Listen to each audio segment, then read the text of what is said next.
مخدوم الملک، مخدوم الملک دونوں طرح پڑھ سکتے ہیں، مخدوم جہاں، شیخ شرف الدین احمد بن یحییٰ منیری بہاری فردوسی رحمۃ اللہ علیہ۔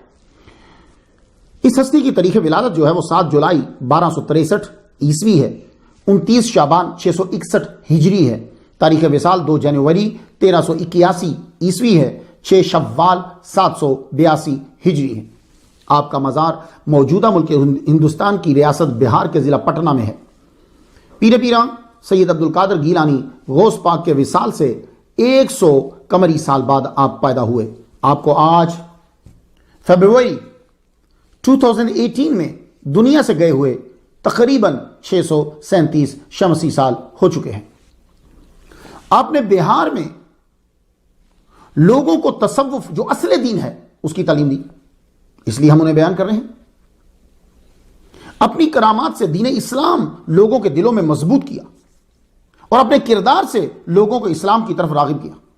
نام میں مخدوم الملک اور مخدوم جہاں، یہ دونوں نام کتابوں میں آتے ہیں، لیکن اگر اس کو ملک پڑھا جائے تو ملک جانتے ہیں کیا ہے؟ بسم اللہ الرحمن الرحیم، اللہم مالک الملک توتی الملک من تشاء، اے مالک ملک۔ تو اللہ تعالیٰ جو ہے وہ مالک ملک ہے، جسے چاہتا ہے ملک دے دیتا ہے۔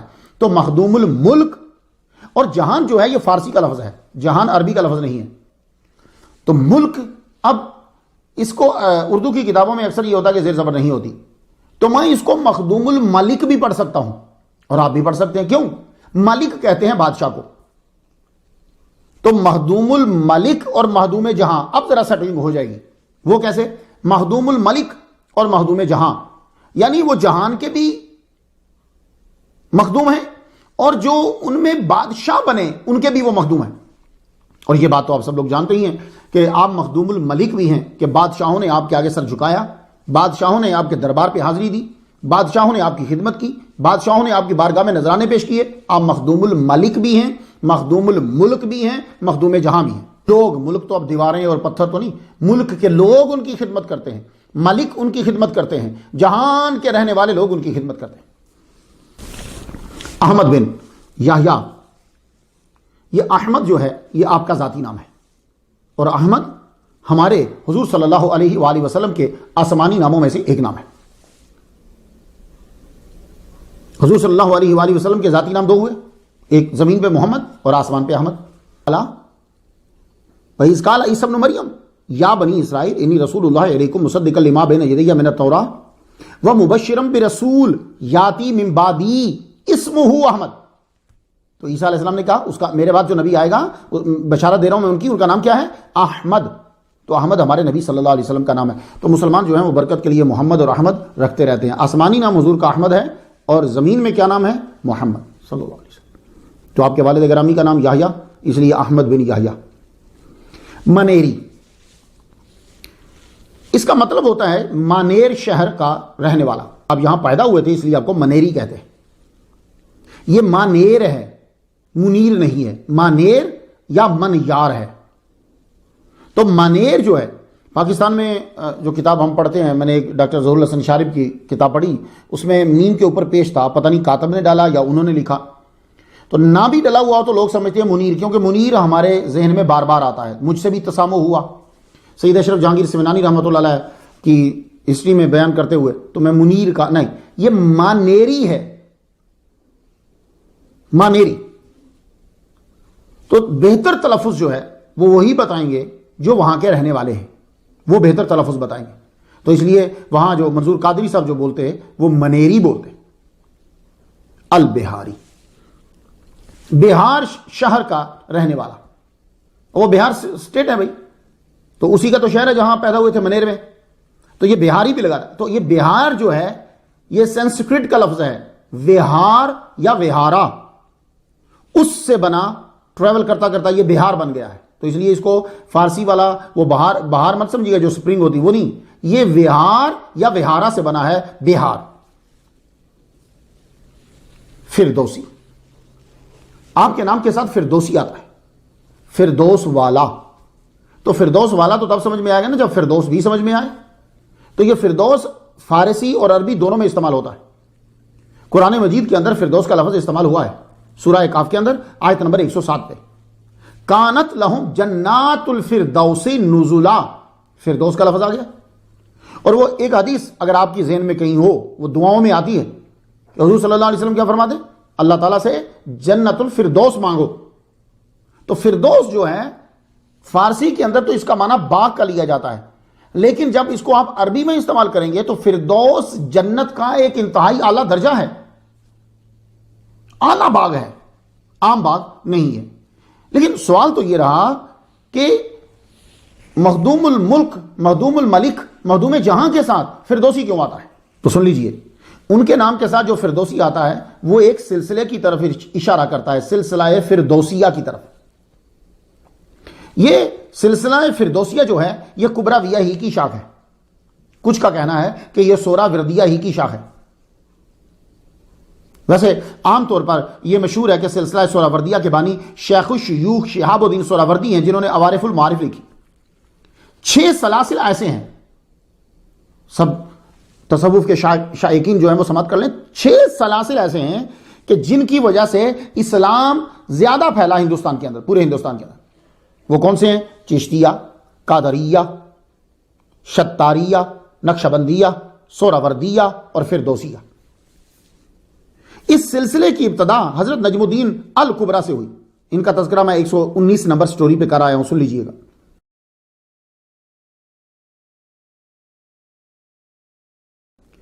ان کو ان کے مرشد شیخ ابو نجیب سوراوردی رحمۃ اللہ علیہ نے خلافت دیتے ہوئے فرمایا تھا کہ تم مشائخ فردوس۔ تو ہندوستان میں سب سے پہلے اس سلسلے کے جو بزرگ آئے ہیں وہ شیخ خواجہ بدر الدین سمرقندی فردوسی رحمۃ اللہ علیہ جو ہندوستان میں آئے۔ ان کے مرید تھے شیخ رکن الدین فردوسی، خواجہ نجیب الدین فردوسی۔ ان کے مرید ہوئے مخدوم الملک شرف الدین احمد بن یحییٰ منیری رحمۃ اللہ علیہ۔ اب فردوسی کی کچھ سمجھ میں آ رہی کہ سلسلہ فردوسیہ سے وابستگی کی وجہ سے آپ کے نام کے آگے فردوسی آتا ہے۔ آپ کا شجرہ طریقت جو مجھے ملا وہ کچھ یوں ہے۔ مخدوم الملک نے خود ایک روز مجلس میں فرمایا، مرشد کا شجرہ طریقت یاد کر لینا چاہیے، پڑھنے سے برکت ہوتی ہے۔ کیوں؟ اس لیے کہ ان میں اچھے لوگوں کے نام آتے ہیں۔ اب نیچے سے اوپر کی طرف جائیں تو ذرا ترقی کی طرف اشارہ ہے۔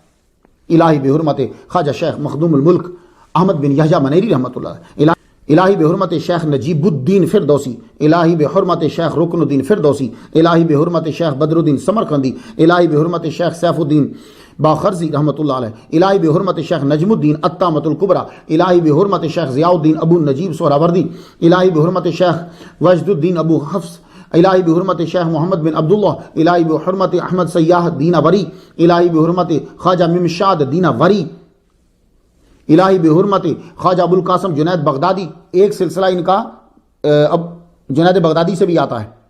الہی بحرمت خواجہ سری ساقطی رحمۃ اللہ علیہ، الہی بحرمت خواجہ معروف کرخی، الہی بحرمت امام علی رضا علیہ السلام، الہی بحرمت امام موسیٰ کاظم، الہی بحرمت امام جعفر صادق، الہی بحرمت امام محمد الباقر، الہی بحرمت امام زین العابدین، الہی بحرمت امام حسین، الہی بحرمت حضرت علی رضی اللہ تعالیٰ عنہ، الہی بحرمت سید المرسلین خاتم النبیین حضرت محمد صلی اللہ علیہ وآلہ وسلم۔ اللہ تعالیٰ سب پر رحمت نازل فرمائے اور راضی ہو سب سے۔ یا اللہ ان تمام ناموں کا صدقہ جملہ حاجات جو ہیں وہ پوری فرما دے، میری اور سننے والوں کی بھی۔ آپ نے فرمایا کوئی حاجت پیش ہو پہلے وضو کرے، پھر توحید کا اقرار کرے، یعنی 2 رکعت نماز نفل ادا کرے، اس کے بعد یہ نام پڑھے جو میں نے آپ کے سامنے پڑھے ہیں، اللہ تعالیٰ سے حاجت طلب کرے، یا اللہ ان کے صدقے سے، ان کی حرمت کے صدقے سے یا اللہ میری حاجت کو پورا فرما، تو اللہ پورا فرما دے گا۔ تو میں نے شجرہ طریقت، خاندانی نہیں، شجرہ طریقت آپ کے سامنے جو ہے وہ پڑھ دیا۔ آئیے اب آگے بڑھتے ہیں۔ ہندوستان میں آپ کی آمد، تو موجودہ ملک ہندوستان کی اسٹیٹ بہار میں جو سب سے پہلے مبلغ تاریخ میں ملتے ہیں بہار میں، وہ عارف مومن یمنی رحمت اللہ علیہ۔ یہ کپڑے کے تاجر تھے اور کپڑے کی صنعت کے ماہر تھے۔ ان کو کپڑے بننے کی مشین لگانی آتی تھی، کپڑا بنانا آتا تھا، کپڑا بیچنا آتا تھا۔ یہ بہار میں تشریف لائے۔ آپ نے تجارت کے ساتھ ساتھ مانیر کے اندر کیا کیا؟ اسلام کی تبلیغ شروع کر دی. یہ ہندوستان میں اسلام تاجروں نے ہی تو پھیلایا ہے، بعد میں تو باقی لوگ تو بعد میں آئے. وہ کپڑا بیچنے آتے تھے لیکن وہ اپنے آپ کو صرف یہ نہیں سمجھتے تھے کہ ہم نے مال بیچنا ہے اور کسٹمر کو راضی کرنا ہے. نہیں، وہ کپڑے کے مال کے ساتھ ساتھ اسلام کی تعلیم بھی دیتے تھے لوگوں کو. ان کے ذریعے سے یہ جتنے بھی آپ کو جزیرے نظر آتے ہیں یہاں وہ آتے تھے تاجر، اور یہاں آ کر اسلام کی تبلیغ بھی کرتے تھے اور کاروبار بھی ہوتا تھا. تو عارف مومن یمنی رحمت اللہ علیہ یہ جب آئے، اب انہوں نے اسلام کی تبلیغ شروع کر دی. اب لوگ بڑے متاثر ہوئے. اسلام میں اگر اسلام صحیح طریقے سے پھیلایا جائے کردار کے ساتھ تو لوگ بڑے متوجہ ہوتے ہیں اس کی جانب. تو ہندو وہاں کے رہنے والے جو لوگ تھے وہ جب متوجہ ہوئے تو راجا کو پریشانی ہو گئی کہ بھئی ایک نیا دین جو ہے وہ اندر داخل ہو رہا ہے تو کہیں ہم لوگ ختم نہ ہو جائے. راجا نے آپ کی مخالفت شروع کر دی. سب سے پہلے تو راجا نے نکال دیا آپ کو شہر سے. اس وقت آپ کو پتا ہے کہ شہر جو ہوتا تھا وہ قلعے کے اندر ہی ہوتا تھا. باہر نکال دیا، دروازہ بند کر دیا کہ تم باہر رہ سکتے ہو، اندر نہیں آؤ گے. آپ نے باہری جھونپڑی ڈال دی اور وہیں سے تبلیغ شروع کر دی. آپ اذان بھی دیتے، اور اللہ کی قدرت دیکھو کہ اللہ تعالیٰ وہ آواز اندر پہنچا دیتا تھا. آپ کہیں گے یہ کیسے ہوگا؟ وہی تو دیکھو ابراہیم علیہ السلام نے بڑھاپے میں کھڑے ہو کر پہاڑی پر اذان دی تھی نا، واذن فی الناس بالحج یاتوک رجالا، اعلان تو کرا تھا نا. تو آواز کہاں کہاں پہنچائی اللہ نے؟ اللہ آواز پہنچا دیتا ہے، آواز اسی نے پہنچانی ہوتی ہے. وہ آواز عارف مومن یمنی رحمۃ اللہ کی آواز اندر جاتی. یہ بھی ان کو برا لگا. راجا نے حکم جاری کیا آج کے بعد تم اذان بھی نہیں دے سکو گے. آپ نماز جو ہے وہ پڑھتے تھے، چلو اذان ایسا ہوگی، آپ نماز پڑھتے تھے. اب لوگ ظاہرہ ہر وقت فصیل کے اندر ہی تو نہیں رہتے، باہر بھی آتے تھے. تو آپ کو نماز پڑھتا ہو دیکھتے، رابطہ آپ کے ساتھ رہتا، کیونکہ آپ کے پاس ایک ہنر تھا. وہ ہنر بھی بڑا زبردست تھا، کپڑے کی مشینیں بنانا اور کپڑا بننا. لوگوں کا تعلق پھر بھی آپ کے ساتھ رہا. راجا نے کہا بھائی یہ ختم تو ہو نہیں رہا. راجا نے پھر آخر کار آپ کو وہاں سے نکل جانے کا آرڈر دے دیا. اور اتنی سختی ہے کہ نماز پڑھنے میں سختی، بندوں کے ملنے میں سختی. آپ کا اس کو یوں ہی سمجھیے کہ سوشل بائیکاٹ کر دیا. پھر آپ وہاں سے اپنا سامان لپیٹا آپ نے، آپ وہاں سے مدینہ شریف چلے گئے. سیدھا بہار سے سفر کرا، مدینہ پہنچے. جب المدینہ المنورہ میں جب آپ پہنچے تو جا کے سرکار صلی اللہ علیہ وآلہ وسلم کے روضہ اطہر کے سامنے کھڑے ہوئے. عرض کی یا رسول اللہ میں منیر گیا ہوں، وہاں میں تبلیغ کر رہا ہوں اور وہاں کا راجا مجھے تبلیغ کرنے نہیں دے رہا. آپ یہ کہہ کر وہیں قیام کر دیا. تو لوگ وہاں کیا اسٹیمپ تو ہوتی نہیں تھی، ویزا اتنے دن کا ہے، اتنے دن رک سکتے ہو نا، جب چاہتے لوگ رہتے. آپ وہاں رہ رہے. ایک رات گزری، 3 راتیں گزری. اب ان 3 راتوں میں کیا ہوا ذرا سن لیجئے. ادھر عارف مومن یمنی رحمت اللہ علیہ مدینہ پہنچے اور ادھر بیت المقدس سے، اللہ اکبر جل شانہ، بیت المقدس کے اندر ہبرون، الخلیل، یہ علاقہ اب فلسطین کے اندر بھی ہے. اب تو وہ 2 ملک بن گئے نا، اسرائیل اور فلسطین. تو وہاں سے ایک ہاشمی قریشی حضرت علامہ مخدوم تاج فقیہ تشریف لائے ہوئے تھے انہی دنوں. یہ مخدوم تاج فقیہ رحمت اللہ علیہ، علم تاج فقیہ رحمت اللہ، محمد تاج فقیہ رحمت اللہ علیہ قرآن حدیث اس کے ساتھ ساتھ فقہ کے بڑے زبردست ماہر تھے. امام الغزالی جیسے فلاسفر اور علامہ آپ کے علم کے متعارف تھے. تو یہ بھی مدینہ پہنچے. ادھر سے عارف مومن یمنی وہ بھی مدینہ المنورہ پہنچے ہوئے. علامہ محمد تاج فقیر رحمت اللہ علیہ کو مسلسل 3 دن سے ایک ہی خواب آ رہا کہ تم منیر جاؤ. اب یہ سوچ رہے ہیں کہ منیر کدھر ہے. اچانک آپ کی ملاقات جو ہے وہ عارف مومن یمنی رحمت اللہ علیہ سے ہو گئی. وہ ان سے یوں ملے کہ جیسے پہلے سے پہچانتے ہیں، جبکہ انہوں نے نہیں دیکھا. ہو وجہ کیا تھی؟ وجہ یہ تھی کہ عارف مومن یمنی کو حضور صلی اللہ علیہ وآلہ وسلم نے خواب میں فرمایا کہ تاج فقیہ کو ساتھ دے جاؤ، اور یہ ان کا چہرہ ہے. ان کو چہرہ دکھا دیا. یہ وجہ تھی کہ جب انہوں نے ان کو دیکھا تو ایک دم سے پہچان لیا. یہ دونوں پھر حضور صلی اللہ علیہ وسلم کا حکم لے کر روانہ ہوئے. 25 افراد تو حضرت تاج کے ساتھ تھے، خاندان والے تھے، کچھ دوسرے چاہنے والے تھے. 25 تو ان کے ساتھ تھے، کچھ راہ سے شامل ہوئے. یہ دونوں جب چلے، اب مدینہ المنورہ سے بہار کی جانب چلے. رستے میں پہنچتے پہنچتے جب یہ بہار میں پہنچتے ہیں منیر میں، تو آپ کے ساتھ تقریباً 300 افراد شامل ہو چکے تھے. یہ 300 افراد کا ایک قافلہ بن چکا تھا. جو ہی بہار کی حدود میں داخل ہوئے، راجا کو معلوم ہو گیا جب اتنی زیادہ تعداد میں کہیں کوئی داخل ہوگا تو پتہ تو چلے گا. تو 300 افراد جب داخل ہوئے، راجا نے اپنی فوج کو بھیج دیا. ان لوگوں نے ان کو مارنا شروع کر دی۔ تو جب حملہ ہوا تو آپ کیا فرماتے ہیں؟ جتنے بھی لوگ ہیں صلح کلی کے قائل ہیں یا دوسرے لوگ ہیں یا کسی مذہب کے ہیں، جب آپ کے اوپر حملہ ہو رہا ہے تو آپ کیا کریں گے؟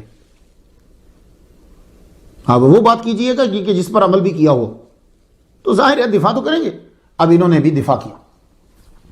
اب جب دفاع کیا، اگلا آدمی تمہاری جان ہی لینا چاہتا ہے تو پھر دفاع تو کرو گے۔ اب جب دفاع کیا تو دفاع کے اندر ان کے بندے بھی مرے، ان کے کئی آدمی جو ہیں وہ شہید ہو گئے۔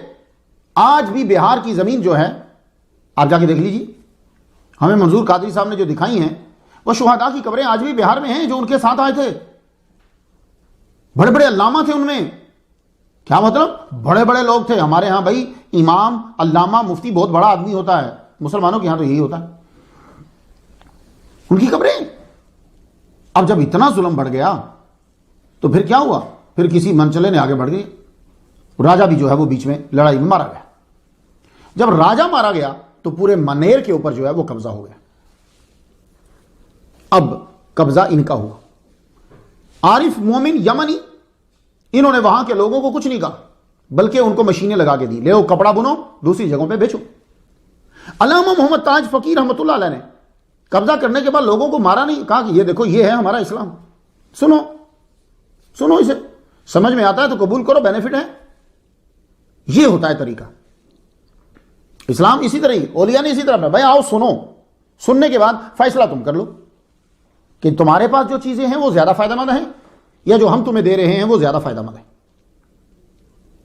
اب جب لوگوں نے سنا تو رفتہ رفتہ لوگ آنے لگے۔ کیوں؟ اس لیے کہ ایک پرامن حکومت جو ہے وہ وہاں قائم ہو گئی، پرامن حکومت۔ اب وہاں کے راجہ سمجھ لو، بادشاہ سمجھ لو، حاکم سمجھ لو، سلطان سمجھ لو، وہ یحییٰ منیری کے آباء و اجداد ہیں، ان کے آباء و اجداد ہیں۔ اب جب حکومت بھی سٹیبل ہوئی، وہاں کی معاشی جو ہے وہ بھی سٹیبل ہوا۔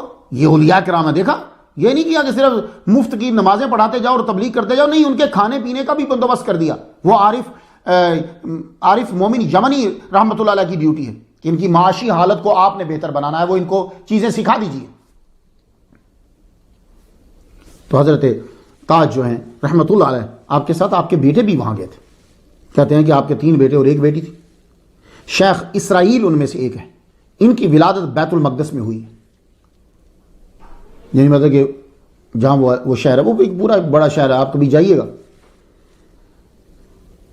تو سب سے پہلے شرفا کے بزرگ بہار آئے اور وہ ہیں حضرت محمد تاج فقیر رحمۃ اللہ علیہ۔ تو حضرت نے اپنے بیٹوں کو علم ظاہری اور علم باطنی سے مرصع کر دیا، پوری طرح کامل بنا کر پھر آپ نے اپنی اولاد کو اور اپنی زوجہ کو وہاں چھوڑا، خود مدینہ روانہ ہو گئے۔ تو شیخ اسرائیل بن محمد تاج فقیر، ان کے آگے 3 بیٹے ہوئے۔ ان کے 3 بیٹے، ان میں سے شیخ مظفر ہیں اور دوسرے شیخ یحییٰ ہیں۔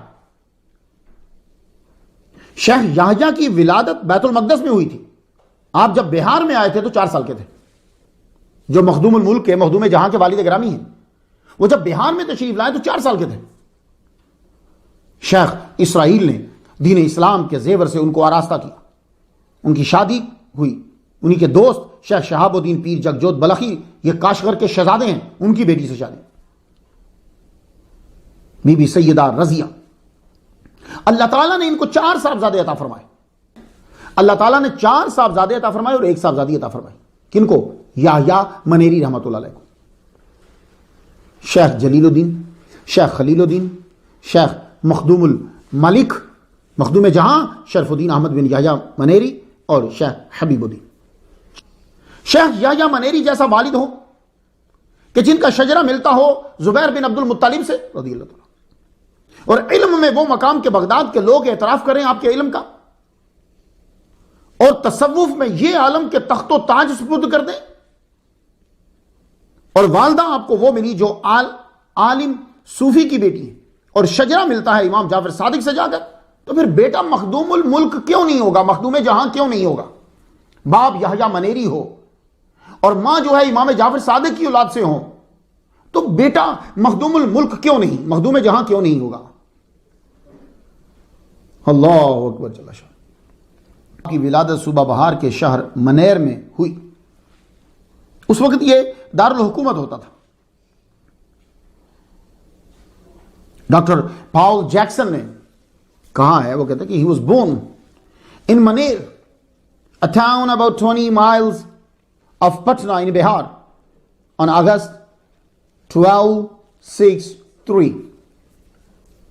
پاول جیکسن نے یہ لکھا, اس نے ترجمہ کیا ہے نا دا 100 لیٹرز, پاول جیکسن نے کرا ہے انگلش میں. آپ کا جو مکتوبات 100 مکتوبات جو ہیں اس کا ترجمہ کیا ہے اس نے, وہ اپنی کتاب میں یہ لکھا.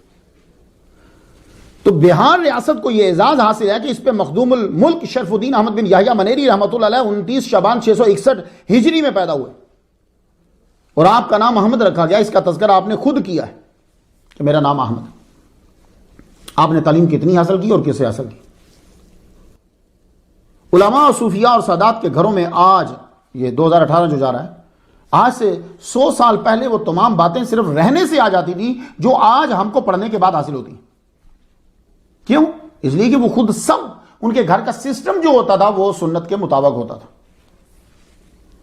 تو مخدوم الملک, مخدوم جہاں کا گھرانہ وہ گھرانہ ہے کہ علم, تصوف, بادشاہت سب ایک ساتھ جمع ہو گئے تھے اس گھر کے اندر. جس عمر میں ہم بچے کو کچھ نہیں سکھاتے, آپ نے اس عمر میں اپنے والد اور والدہ سے سب کچھ سیکھ لیا. وہ جو بنیادی چیزیں ہیں, آداب ہیں. اب آپ کو نمونہ بننا تھا تو ظاہری طور پر بھی آپ نے پڑھنا شروع کیا. اب دیکھیے پورا نظام ہر دور میں چینج ہوتا رہا. کسی جگہ میں کسی طرح سے پڑھایا جاتا ہے, کسی جگہ میں کسی طرح سے پڑھایا جاتا ہے. میں جب مراکو گیا وہاں میں نے کچھ دن کلاسز اٹینڈ کری. وہ صرف اس طرح پڑھاتے ہیں, سیٹ کے اوپر آ کر بیٹھ جاتے ہیں, نیچے بیٹھ کر وہ مختلف ٹاپک اس کے اوپر لیکچر دے کے وہ چلے جاتے ہیں. وہاں اس طرح پڑھائی ہوتی. کچھ کتابیں پہلے ہوتی ہیں, کچھ کتابیں بعد میں ہوتی ہیں. بہت ساری کتابیں ایسی ہیں جو ہم نے شروع میں پڑھی تھی, کسی جگہ میں دیکھتا ہوں کہ ایک صاحب ہیں انہوں نے وہ کتاب بعد میں جا کر پڑھی. تو یہاں کیا نظام تھا؟ یہاں یہ تھا کہ بیسک چیزیں پڑھائی تو جاتی تھی لیکن کچھ چیزیں ایکسٹرا پڑھا دی جاتی تھی. وہ دماغ کے اوپر بلا وجہ بوجھ ڈال دیا جاتا. وہ کیا آپ فرماتے ہیں کہ اس میں سے ایک ڈکشنری ہے, وہ ڈکشنری کے الفاظ بھی یاد کرو, ویسارے کرو. کہتے میں یہ چاہتا تھا کہ کوئی ایسا استاد مجھے ملے جو خالصتاً قرآن, حدیث, فقہ, فلسفہ یہ ساری چیزیں جانتا ہو اور مجھے یہ پڑھائے. دیکھو ابھی وہ بچے ہیں اور ان کی سوچ کہاں ہے, اور ہمارے بچوں کی سوچ کیا ہوتی ہے, اور ہم لوگ اپنے بچوں کے ذہن میں کیا ڈالتے ہیں, کیا بننا ہے. یہ ہے ولی کامل. ان کی عمر مبارک ابھی 11 سال سے اوپر نہیں ہوئی. یہ سوچ تب کی ہے کہ میں قرآن کو سیکھنا چاہتا ہوں, اس کی تفسیر, حدیث, اس کے اصول, یہ ساری چیزیں میں پڑھنا چاہتا ہوں. تو اب اسی سوچ میں رہتے میرے رب تعالیٰ نے سبب بنا دی. جب آدمی کسی چیز کو سوچتا ہے تو رب تعالیٰ سبب بنا دیتا ہے. آپ اچھی سوچ رکھو تو صحیح. اللہ نے کیسے سبب بنایا؟ مولانا شرف الدین توامہ بخاری رحمۃ اللہ علیہ یہ منیر تشریف لے آئے. وہ کیسے؟ یہ مولانا شرف الدین ابو توامہ جو ہیں یہ تشریف لائے. یہ ہیں کون؟ اللہ اکبر, اللہ, بڑی ہستی. مولانا شرف الدین ابو توامہ 610 ہجری میں پیدا ہوئے. 45 سال کی عمر تک تبلیغ کرتے رہے. یہ بخارا میں پیدا ہوئے تھے. پھر اس کے گرد جتنے علاقے اس دور میں مشہور ہوتے تھے, عراق تک آپ گئے. بخارا کے آپ رہنے والے تھے. بخارا, خراسان, وہاں کے اعلیٰ اساتذہ سے آپ نے تعلیم حاصل کی. عراق میں جب گئے تو وہاں کی شہرت پھیلی. پھر عراق سے 1260 میں آپ دہلی آئے. دہلی جب آپ تشریف لائے, یہاں آ کر آپ نے مدرسہ بنایا. 6 سال کے اندر اندر آپ کی شہرت علمی حلقوں کے اندر پھیل گئی. ہزاروں لوگ آپ کے پاس آنے لگے. تو 1266 عیسوی میں دہلی کے تخت پر غیاث الدین بلبن کا مکمل قبضہ ہو گیا تھا. تو اس نے بھی آپ کی علمی قابلیت کو جانا, جانچا, وہ بھی آپ کا متقد ہوا. اب دربار سے بھی آپ کی وابستگی ہوگی, دربار آنا جانا ہوا. لیکن پھر کیا ہوا کہ درباری لوگوں نے اور بازاری لوگوں نے بادشاہ کے کان بھرنے شروع کر دیے. جب آدمی بلندی پہ جا رہا ہو تو لوگ پھر شروع ہو جاتے ہیں. جس نے کام نہیں کرنا ہوتا, جو اپنے کام میں بزی ہوتا ہے, وہ اس کو اس سے کوئی غرض نہیں ہوتی. اور جس کے اندر کوئی صلاحیت نہیں ہے, کوئی کام نہیں ہے, محنت کر نہیں سکتا, وہ پھر دوسرے کی مخالفت سے اپنے آپ کو عروج دیتا ہے. اب وہ مخالفت سیاسی بھی ہو سکتی ہے, مخالفت مذہبی بھی ہو سکتی ہے. مقصد ایک ہی ہوتا ہے, اپنے آپ کو عروج دینا. تو اگر کوئی آدمی کسی مولوی کی مخالفت کر رہا ہے یا کوئی آدمی کسی سیاستدان کی مخالفت کر رہا ہے سیم ہے، وہ دونوں سیم ہے، وہ ایک ہی کام کر رہے ہیں، وجہ وہ کچھ بھی بتلائیں. تو پھر آپ کو پتا ہے وجہ تو ہر آدمی کے پاس ہوتی ہے، قاتل کے پاس بھی ایک وجہ تو ہوتی ہے، شراب پینے والے کے پاس بھی تو ایک وجہ ہوتی ہے، وجہ تو پھر ہر ایک کے پاس ہے. وجہ تو اس عورت کے پاس بھی ہوتی ہے کہ جو بازار کے اندر بیٹھ جاتی، وجہ تو اس کے پاس بھی ہے. تو دیکھنا یہ ہوتا ہے کہ وجہ معتبر ہے کہ نہیں ہے. تو مولانا شرف الدین ابو طوامہ بخاری رحمۃ اللہ علیہ، اب جب بازاری اور درباری لوگوں نے جب کان بھر دیے تو غیاث الدین بلبن نے خود محسوس کیا کہ مخالفت زیادہ بڑھ گئی. تو اس نے مشورہ دیا کہ آپ یہاں سے تشریف لے جائیے. تو آپ دہلی سے بما اہل و عیال بنگال کی طرف روانہ ہوئے، رستے میں منیر میں رکے. وہاں اس وقت جید عالم، اردو زبان کے بانی، یہ میرا جملہ ذرا غور سے سنیے گا، اردو زبان کے بانی، مخدوم الملک کے والد گرامی حضرت مخدوم شیخ یحییٰ منیری رحمۃ اللہ علیہ تھے وہاں. اس دور میں ان کی کتب میں اردو کے الفاظ ہیں جب اردو ابھی جنم لے رہی تھی اور ابھی وہ بچپن کے مراحل میں. اس لیے میں ان کو اردو کا بانی بھی قرار دے رہا ہوں. آپ کو جب پتا چلا، آپ نے تو ضیافت میں انتہا کر دی. ایک عالم دین کی عزت کرنا ہمارا فرض ہوتا ہے. صوفیاء کرام عالم دین کی عزت کرتے ہیں. اب اللہ نے سبب بنانا تھا. مخدوم جہاں تو اب پاس بیٹھے ہی رہتے ان کی باتیں سنتے، ان کی خدمت کرتے، جو چیز لی جانی ہے خود لے کر جاتے، ان کی باتوں کو سنتے رہتے. والد گرامی نے بھی بچے کی محبت کو دیکھا اور استاد محترم نے بھی، علامہ نے بھی ان کی عقیدت کو دیکھا. تو پھر کیا ہوا، جب آپ تشریف لے جانے لگے تو قبلہ یحییٰ منیری رحمۃ اللہ علیہ نے کہا علامہ ابو طوامہ سے کہ آپ جا رہے ہیں، میرے بیٹے کو بھی اپنے ساتھ لیتے جائیے. علم کی پیاس تھی. جب کنواں نظر آ گیا، سمندر نظر آ گیا آپ کو، اپنے بعد میں نے تو ساتھ ہی چلوں گا، اب جہاں یہ جائیں گے. والد گرامی نے بھی بیٹے کو بھیج دیا. تو 11 سال آپ کی عمر ہے، آپ روانہ ہوئے. اس وقت بہار کا اقتدار جو ہے، وہاں کے سابقہ گورنر تغرل طغان خان، جنہوں نے بعد میں اپنا نام سلطان مغیث الدین رکھ لیا، ان کے ہاتھ میں تھا. اور یہ سلطان شمس الدین التمش کے غلام تھے. یہ پروننسیشن التمش ہے. انہوں نے بھی عقیدت کا اظہار کیا اور ایک بہترین خانقاہ اور مدرسہ جو ہے ان کے لیے تعمیر کروا دیا. مخدوم الملک، مخدوم جہاں شرف الدین احمد بن یحییٰ منیری رحمۃ اللہ علیہ نے ان کے پاس 17 سال رہ کر قرآن، حدیث، فقہ، اصول، تصوف، تفسیر، فلسفہ، سارے علوم پڑھے ان کے پاس. 17 سال جب ان کے پاس رہے، استاد محترم نے پڑھانے میں کمی نہیں کی اور مخدوم الملک، مخدوم جہاں نے پڑھنے میں کمی نہیں کی. 17 سال، اور اس قدر لگاؤ سے پڑھا کہ 17 سال منیر سے آئے ہوئے کسی خط کو پڑھا بھی نہیں، کہ کوئی ایسا خط نہ ہو کہ میری تعلیم جو ہے رک جائے، مجھے واپس جانا پڑے. استاد محترم نے آپ کا علم سے لگاؤ دیکھ کر اور آپ کی خدمت اور عقیدت کو دیکھ کر اپنی بیٹی کا نکاح آپ کے ساتھ کر دیا. اللہ تعالیٰ نے آپ کو 1289 میں چاند سا بیٹا عطا فرمایا. 11 سال کے تھے تو سنار گاؤں گئے تھے. 17 سال میں جامع معقول و منقول ہو گئے اور اللہ تعالیٰ نے آپ کو ایک بیٹا عطا فرمایا جو زندہ رہا. ویسے کچھ لوگوں نے زیادہ تعداد لکھی ہے، انہوں نے کہا ہے کہ بیٹے اور بھی ہوتے لیکن وفات پا گئے، اللہ بہتر جانتا ہے. آپ کی عمر تقریباً 28 سال تھی، کیونکہ آپ کی پیدائش 1263 میں ہے. آپ 1274 میں سنار گاؤں گئے تو 11 سال کے تھے. آپ سنار گاؤں سے تب آئے جب والد قبلہ یحییٰ منیری کے وصال کا لیٹر پڑا. ان کا وصال 8 اگست 1291 میں ہوا. تو اس طرح مخدوم الملک کی عمر ہوئی 28 سال. بھائی میں تو جو تاریخیں لکھی ہوئی ہیں اس کے حساب سے بات کر رہا ہوں. تو آپ 28 سال کی عمر میں واپس تشریف لائے. آپ نے اپنے استاد محترم جو اب آپ کے سسر بھی تھے ان سے اجازت چاہی. اس وقت استاد محترم کی عمر جو ہے وہ 78 سال تھی.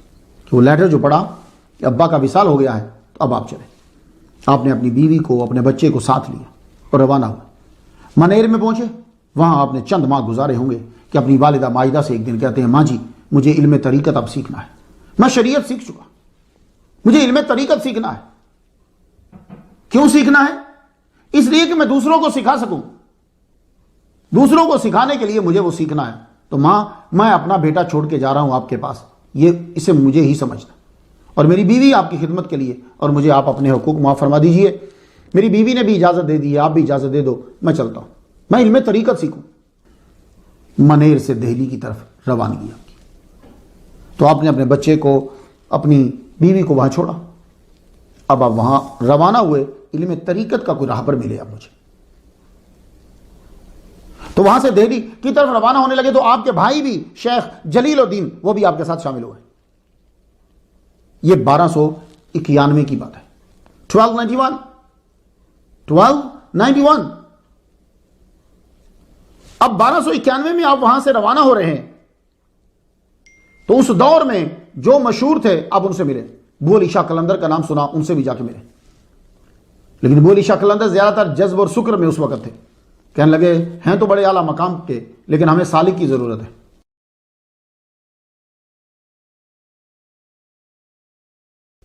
اس کے بعد آپ جس کا نام سنا وہاں اس کی محفل میں بیٹھے. آپ نے فرمایا یہ سب ابھی راہ میں ہیں اور یہ منازل ہم طے کر چکے ہیں. تو جب آپ طے کر چکے ہیں تو اب وہاں رکنے کی ضرورت نہیں. پھر نام سنا شیخ خواجہ نظام الدین اولیاء کا.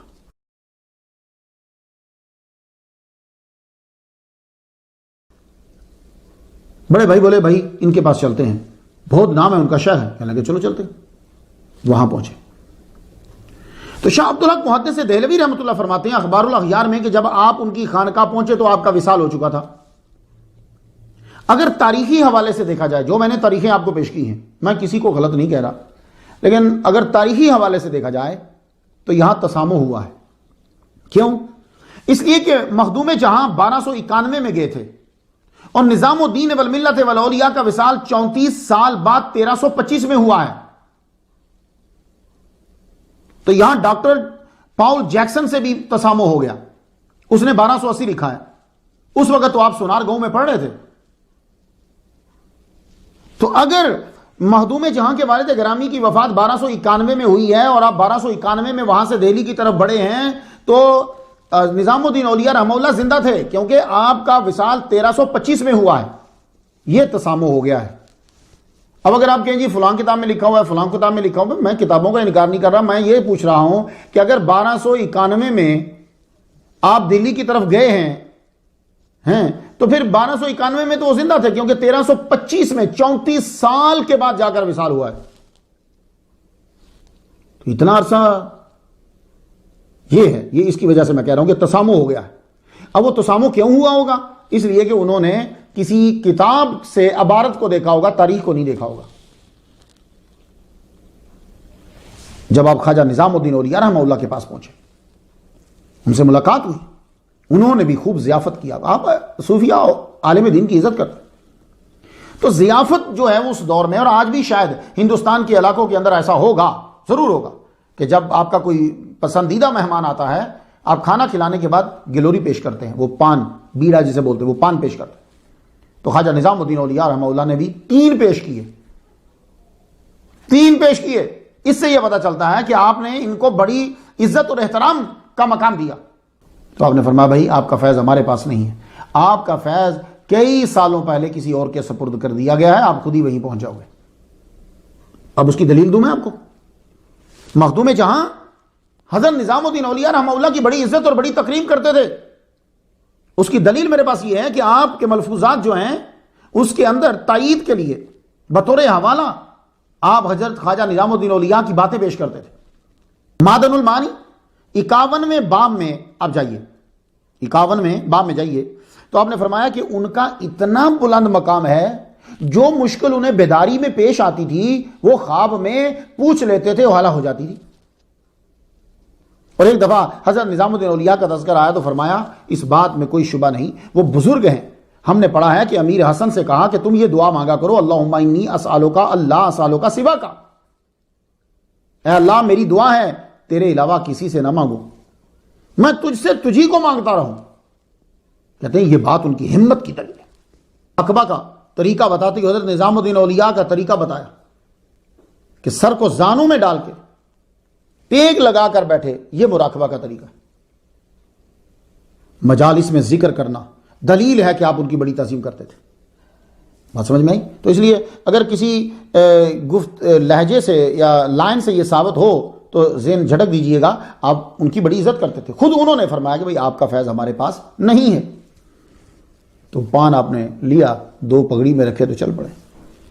اب بڑے بھائی سے پوچھتے ہیں، بڑے بھائی آپ کیا کریں؟ کہنے لگے آخری ایک جگہ آپ وہاں مل لیجئے، اس کے بعد جو آپ فیصلہ کریں گے مجھے منظور۔ دونوں بھائی چل پڑے۔ اب یہ کہاں گئے؟ وہ ہے شیخ کبیر خواجہ نجیب الدین فردوسی رحمۃ اللہ علیہ۔ بس آپ ایک بار مل لو، پھر جو فیصلہ کرو گے مجھے منظور ہے۔ آپ ان کی بارگاہ کی طرف بڑھے۔ وہ گلوری جو حضرت نظام الدین اولیاء نے وہ منہ میں ہی تھی، ابھی دروازے کے پاس ہی پہنچے، ایسی ہیبت طاری ہوئی، جو ہی ان کے سامنے پہنچا میں تو انہوں نے پہلے ہی فرما دیا، کہنے لگے ہم تو 12 سال سے آپ کا انتظار کر رہے ہیں، آپ کدھر تھے؟ جلدی تشریف لائیے۔ بٹھایا، بٹھا کے اندر گئے، اندر سے جا کے ایک خط لے آئے۔ اب یہ بھی ہو سکتا ہے کہ یہ خط آیا ہی مدینہ سے ہو، اور یہ بھی ہو سکتا ہے کہ جب آپ کو حکم دیا ہو آپ نے لکھ لیا ہو۔ حضور صلی اللہ علیہ وآلہ وسلم نے فرمایا کہ تمہارے پاس اس نام کا آدمی آئے گا، اس کا فیض تمہارے پاس ہے، تم نے فیض دینا ہے۔ تو آپ نے اسی وقت لکھ لیا، تاریخ لکھ لی، وہ لکھ کے رکھ لیا۔ یہ بھی ہو سکتا ہے، یہ بھی ہو سکتا ہے کہ لیٹر ہی وہاں سے آیا ہو۔ تو آپ نے وہ ان کو دکھا دیا، بیٹھو، بائعت کری، اسی وقت خلافت دی، تبرکات دیے، فرمانے لگے جاؤ۔ کہنے لگے حضور میری تربیت تو فرمائیں۔ کہنے لگے بیٹا ٹائم بہت کم ہے، میرے پاس وقت نہیں ہے، تیری تربیت حضور صلی اللہ علیہ وسلم خود فرمائیں گے۔ چند باتیں جو ہیں وہ میری سن لو۔ اب وہ وصیت نامہ ہے، وہ بڑا تفصیل سے لکھا ہوا ہے، میں اس کا خلاصہ آپ کے سمجھ میں آ جائے وہ بیان کرنے لگوں۔ چند باتیں۔ دنیا کی اشیاء کو اتنا ہی استعمال کرنا جتنا چھت پہ جانے کے لیے سیڑھی استعمال کی جاتی۔ اللہ کے علاوہ سب سے اتنا تعلق رکھنا جتنی ضرورت ہو اور حکم شریعت ہو۔ مجاہدہ اور ریاضت اس طرح ہونی چاہیے کہ میں مر جائے، شدید سردی ہو، پانی برف ہو رہا ہو، پھر بھی بے وضو نہیں رہنا، اور وضو کی 2 رکعات کبھی فوت نہیں کرنی۔ اتنا عمل کیا اس کے اوپر کہ وصال سے پہلے بھی آپ نے وضو کیا اور 2 رکعت ضرور پڑھی۔ خواجہ نجیب الدین فردوسی نے فرمایا راہ میں کوئی خبر سنو تو واپس مت آنا، جاؤ اللہ حافظ۔ آپ وہاں سے چلے، دہلی کی حدود کو کراس ہی کیا ہوگا یا ابھی حدود میں ہی ہوں گے، آپ کو خبر ملی کہ آپ کے مرشد کا انتقال ہو گیا۔ یہ ایک ایسی خبر تھی کہ واپس آ نہ سکتے تھے کہ حکم مرشد ہے، اور آگے جا نہ پائے، وجہ تڑپ۔ بزم صوفیہ صفحہ 357 پہ آپ فرماتے ہیں، اس کا ترجمہ یہ ہے کہ میرے دل میں مرشد کا غم قرار پکڑ گیا، پھر بڑھتا ہی گیا۔ مرشد کی وصال کی خبر ایک ٹورنیڈو بن گئی، اس نے دل و دماغ کو لپیٹ لیا۔ بھیا کے جنگل کے قریب جب پہنچے، ایک مور بولا، اس کی آواز پہ ایسا کوئی وجد طاری ہوا، کپڑے آپ نے پھاڑ لیے، گریبان چاک کی اور جنگل کی طرف دوڑ رہے۔ آپ کا بھائی، بڑے بھائی آپ کو تلاش کرتے رہے لیکن بے سود آپ نہیں ملے۔ وہ پھر واپس آ گئے، گھر پہنچے، خلافت نامہ، نصیحت نامہ، تبرکات سب والدہ کے سپرد کی، اور ساری روایات جو ہے وہ بتا دی۔ یہ جو جنگل ہے بھیا کا، یہ جنگل جو ہے یہ موجودہ ہندوستان کی اسٹیٹ بہار کے ضلع بھوجپور میں آتا ہے۔ خیر اب تو شہر بن گیا ہے۔ اب مخدوم الملک، مخدوم جہاں، آپ کی کیفیت بالکل صابر پیا کلیری جو تھے ان جیسی ہوگی، جذب اور سکر۔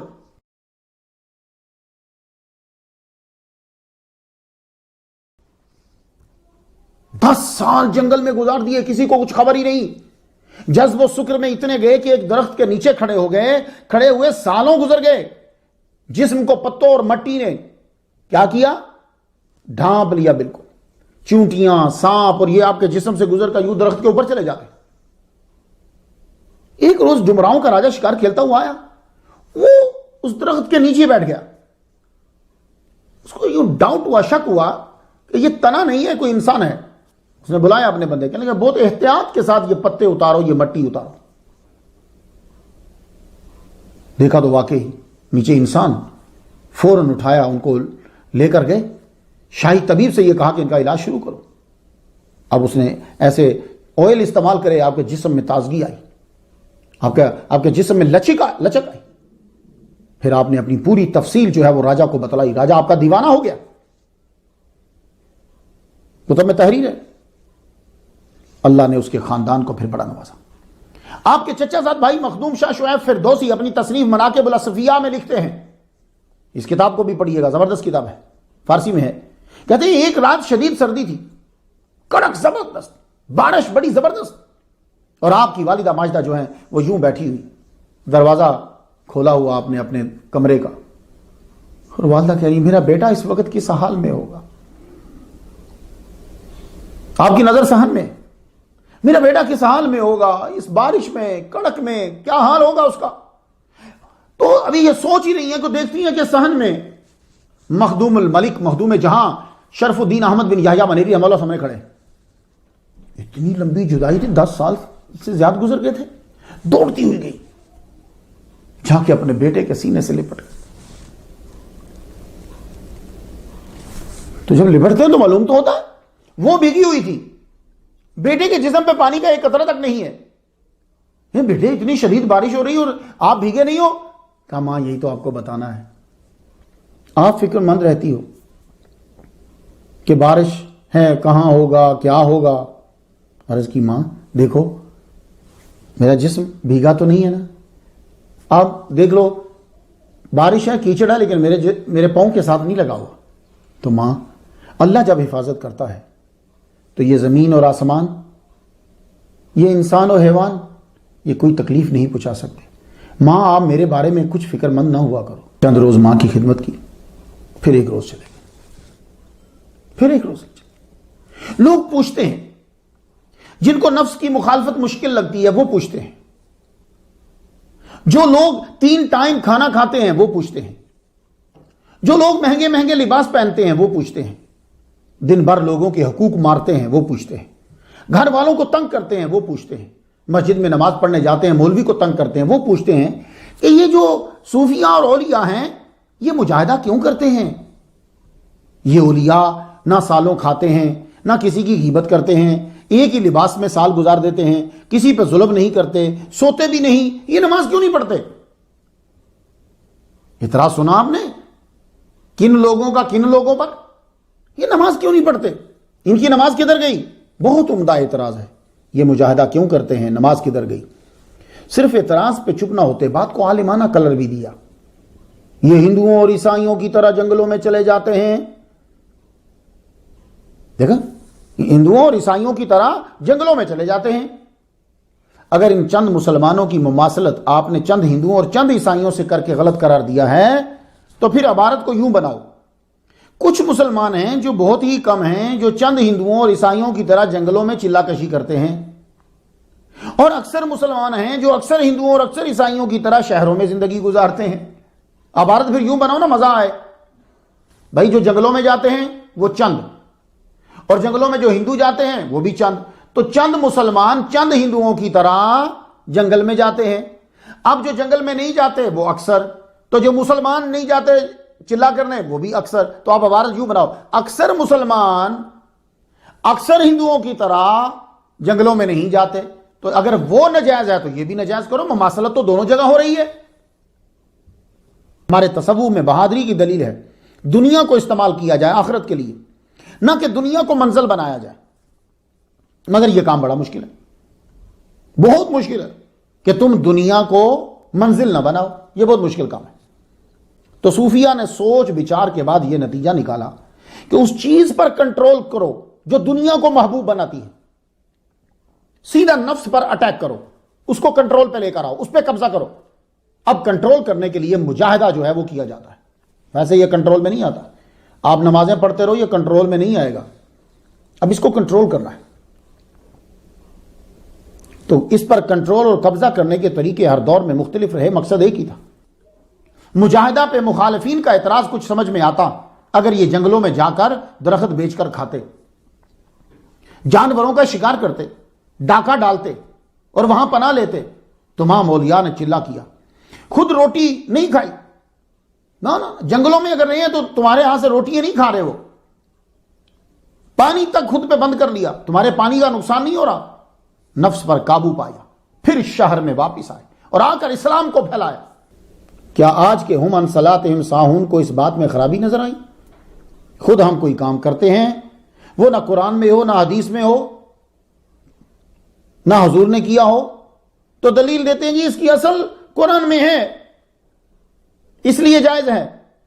مثلا میں تمام دنیا کے علماء سے سوال کرتا ہوں، یہ جو آپ لوگ مدرسہ بناتے ہو 3 منزلہ مدرسہ کا نظام، مدرسہ میں جو تم فیسیں لیتے ہو، جتنے عاشق مصطفیٰ ہیں مدرسے میں فیسیں لے رہے ہو تم لوگ، یہ مدرسے کا نظام جو بنایا ہے تم نے، حضور کے دور میں تھا، قرآن میں ہے، حدیث میں ہے، ڈائریکٹ نہیں جی اس کی اصل موجود ہے، وہ کیا جی اصحاب صفا، اچھا اصل تو ہے نا، تو آپ اس کے اوپر تم ترقی کرتے چلے جا رہے ہیں۔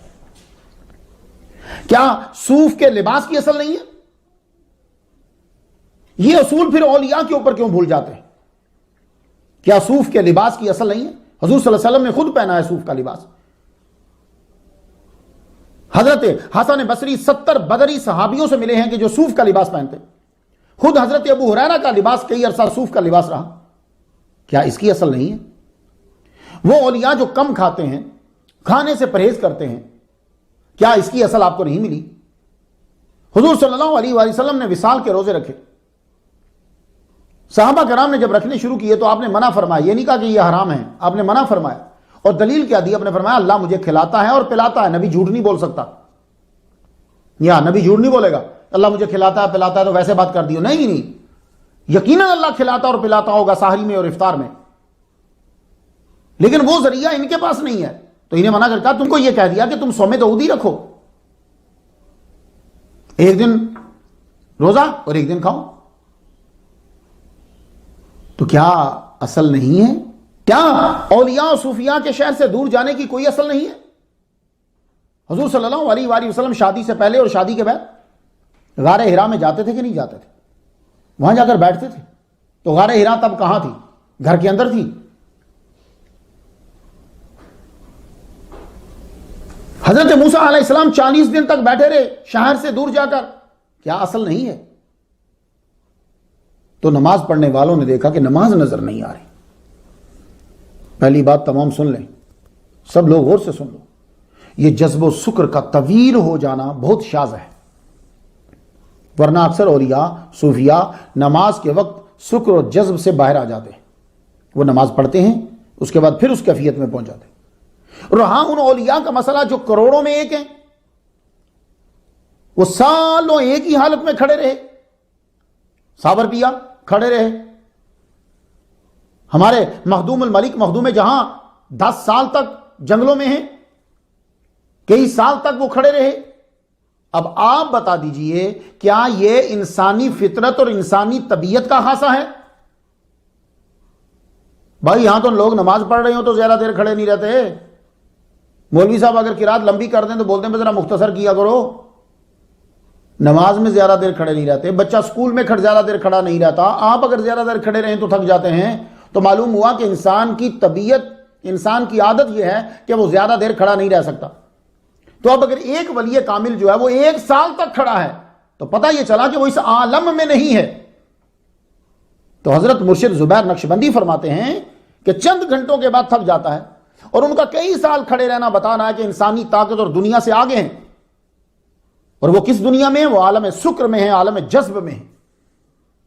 تو ایسے شخص پر ایک آدمی حکم لگا رہا ہے جبکہ اللہ اور اس کا رسول اس پہ حکم نہیں لگاتا۔ جب آدمی عالم سکر میں اور عالم جذب میں ہے تو اس پہ اللہ اور اس کا رسول حکم نہیں لگاتا، تو یہ عام بازاری آدمی جو ہے یہ کیسے حکم لگا رہا ان کے اوپر؟ نفرت کتنی بری چیز ہے کہ اس ہستی پر بھی اعتراض کروا دیتی ہے جو محل اعتراض ہی نہیں ہے۔ مخدوم الملک مخدوم جہاں جو ہی عالم سکر سے باہر آتے فوراً نماز کی فکر پڑ جاتی۔ آج کا نمازی تو وضو چھوڑ جاتا ہے، نمازیں ایک دم اکٹھی پڑھنے لگ جاتا ہے۔ آپ جب عالم سکر سے باہر آئے تو سنو، اب آپ نے سوچا کہ مجھے خدا کی بارگاہ میں پاک اور صاف ہو کر پیش ہونا چاہیے. فجر کا ٹائم تھا. جس تالاب کے کنارے آپ تھے وہ تو بالکل برف بن کے چکا ہوا تھا. آپ نے پاک صاف ہونے کے لیے کہ میں اپنے رب کی بارگاہ میں پیش ہوں, چھلانگ لگا دی. اس کے اندر چھلانگ لگا دی. اب جب باہر آئے اتنی شدید سردی تھی, آپ بے ہوش ہو گئے. سورج چمکا, اس کی تپش پڑی, آپ کو کچھ ہوش آیا, اور اس کے بعد جو آپ روئے, ہائے میری فجر, ہائے میری فجر, ہائے میری فجر. یقین جانیے یہ 3 مرتبہ مخدوم جہاں نے جو جملہ کہہ دیا, ہائے میری فجر, میں پورے امریکہ کے لوگوں کی نمازیں ان 3 جملوں پر قربان کر دینے کو تیار ہوں. مجھے معلوم ہے کہ ان کو ان جملوں پہ زیادہ ثواب ملا ہوگا. ہماری ہم عن صلاتہم ساہون والی نمازیں,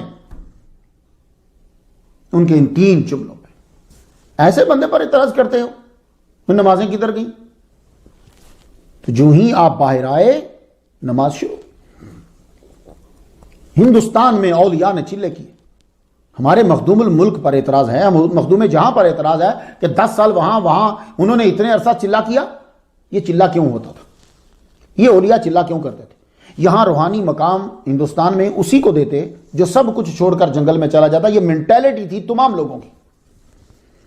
حالانکہ چند شعبدہ بازیوں کے علاوہ, نظر بندی کے علاوہ وہ کچھ نہیں سیکھ پاتا تھا. آپ نے بارہا سنا ہوگا علماء کی تقاریر کے اندر, نبی جس دور میں آتا ہے اس دور میں جو کمال ہوتا ہے اس میں وہ اکمل ہوتا ہے, اس میں وہ اکمل ہوتا ہے. تو نبی جس دور میں آتا ہے اس دور میں جو جو کمال ہے اس میں وہ اکمل ہوتا ہے. مثال دوں, حضرت موسیٰ علیہ السلام, آپ کے دور میں جادو بڑا تھا. وہ جو جتنے جادوگر تھے فرعون کے, وہ بڑی بڑی چیزیں بنا دیتے تھے. تو اللہ تعالیٰ نے ان کو وہ چیز عطا فرمائی جو عصا ہے, پھر دوبارہ لکڑی سے سام بن جاتا. عیسیٰ علیہ السلام کے دور میں طب تھی. تو طب کیا ہے؟ یعنی ڈاکٹروں کو اپنے کمال پہ بڑا فخر تھا, لیکن وہ بھی محتاج تھے کہ وہ دوائی بناتے تھے پھر ٹھیک کرتے تھے. اللہ تعالیٰ نے اکمل بنایا عیسیٰ علیہ السلام کو. وہ کیا؟ بنا دوائی کے ہاتھ لگایا ٹھیک کر دیا. ہاتھ, اور بڑی بڑی بیماری کہ جو دوائی سے بھی ٹھیک نہیں ہوتی آپ اس کو بھی ٹھیک کر دیتے. تو ان کو کامل چیز دی, اکمل بنایا. حضور کے دور میں ادب عروج پر تھا. آپ کو اللہ تعالیٰ نے قرآن دیا, حکمت دی. اب ہندوستان کے اندر کیا تھا؟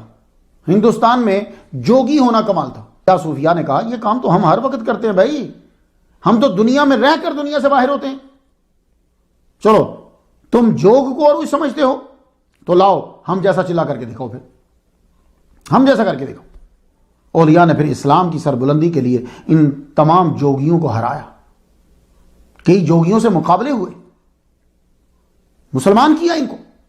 تو مخدوم الملک, مخدوم جہاں شیخ احمد بن یحییٰ منیری نے بہیا کے بعد راجگیر کے جنگل کو جو ہے وہ چنا.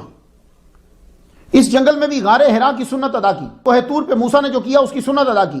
یحییٰ علیہ السلام جو غار میں چلے جاتے تھے, جا کے روتے رہتے تھے, اس کی سنت ادا کی. بھئی یہ اصل ہے کہ نہیں ہے؟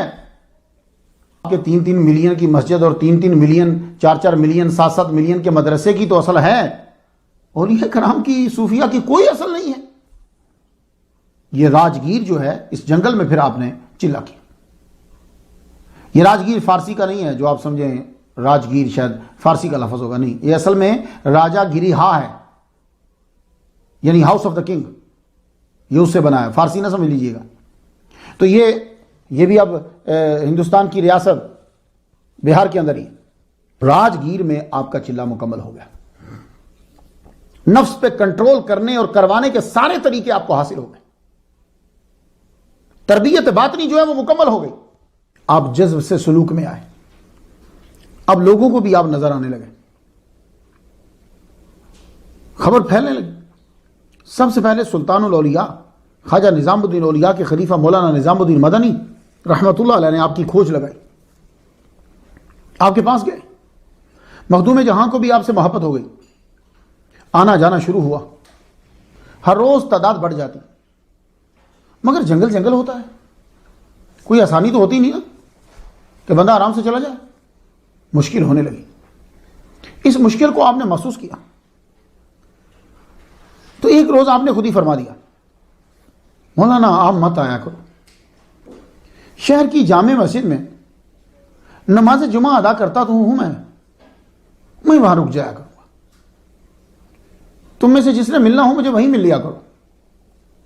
یہ سلسلہ شروع ہوا تو تعداد پھر بڑھنے لگی، اور جب جامع مسجد میں نماز جمعہ کے بعد آپ رکتے تو تعداد بڑھنے لگی، تو مولانا نظام نے ایک جھونپڑی بنا لی، وہاں آپ رک بیٹھتے، لوگ آتے زیارت کرتے، آپ ان کو دین کی باتیں بتلاتے، واپس جنگل میں چلے جاتے۔ آہستہ آہستہ آپ جمعہ، ہفتہ، اتوار 3 دن رکنے لگے، آپ کے لیے پختہ کمرہ اور حویلی بنا دی گئی، اور آپ کو مستقل رہنے کی گزارش کی گئی۔ حضور صلی اللہ علیہ وآلہ وسلم کا بھی آرڈر آ گیا، اب آپ یہاں رہیے اور ان کو تبلیغ کیجیے۔ تربیت آپ کی مکمل ہو گئی، اب آپ دوسروں کی تربیت کرو۔ پھول کی خوشبو پھر مہکی، چاند کی روشنی پھر پھیلی، لوگ دور دراز سے آنے لگے۔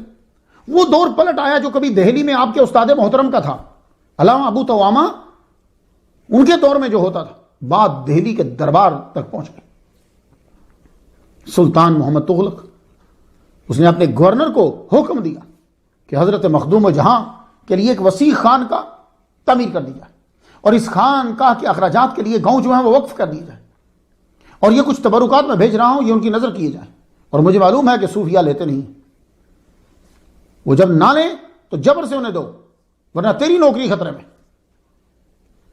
اب وہ گورنر بیچارہ آیا، چیزیں پیش کی، جو کچھ آرڈر آیا تھا عرض کیا، وہی ہوا۔ آپ نے انکار کر دیا، فرمایا ہمیں کیا ضرورت ہے، ہم نے ان کا کیا کرنا ہے؟ حضور میری نوکری کا مسئلہ ہے، آپ رکھ لیجئے، اس کے بعد جو مرضی کیجیے۔ آپ نے فرمایا اچھا رکھ جاؤ۔ تبلیغ شروع، سلسلہ شروع۔ کچھ ہی عرصہ گزرا، سلطان محمد بن تغلق کا وصال ہو گیا 1351 مارچ میں۔ اس کے بعد سلطان فیروز شاہ تغلق سپٹمبر 1351 میں تخت نشین ہوا، تو آپ دہلی گئے، بادشاہ سے ملے، تمام دستاویز اسے واپس کر دی۔ فرمان لگے ان شہروں کی، ان گاؤں کی، زمینوں کی ہمیں ضرورت نہیں ہے، یہ دستاویز تم رکھ لو اپنے پاس۔ آپ جب رخصت ہونے لگے تو اس نے کافی سارے سکے جو ہیں وہ دیے، دولت دی۔ آپ نے فرمایا جس چیز سے منع کرتا ہوں پھر وہی کرتے ہو، میں اسے کیا کروں گا؟ حضور نذرانہ ہے، رکھ لیجیے۔ پھر وہ مسائل شروع کر دیے، فلاں بھی لے لیتے تھے، فلاں بھی لے لیتے تھے۔ آپ نے فرمایا بات لمبی ہوگی، یہ ضد کرتا جائے گا، آپ نے لے لیے۔ لے کے جو ہی محل سے نکلے، آپ راہ میں جو ملتا جائے آپ اسے بانٹتے جائیں، دیتے جائیں۔ اور بادشاہ دیکھ رہا تھا آپ کو، مسکرا پڑا، کہنے لگا اصلی صوفیاء کی یہی نشانی ہوتی، اصل میں بادشاہ یہی لوگ ہیں۔ دنیا میں اولیاء اور انبیاء کا دعویٰ صحیح ہے کہ ہم کسی سے پیسے نہیں لیتے، باقی سب جھوٹ ہے۔ اور خاص طور پر وہ مذہبی آدمی جو غریب تھا اور پھر بادشاہوں کی سی زندگی گزار رہا اور ساتھ یہ دعویٰ کرے کہ ہم کسی سے پیسے نہیں لگتے، جھوٹ بولتا ہے،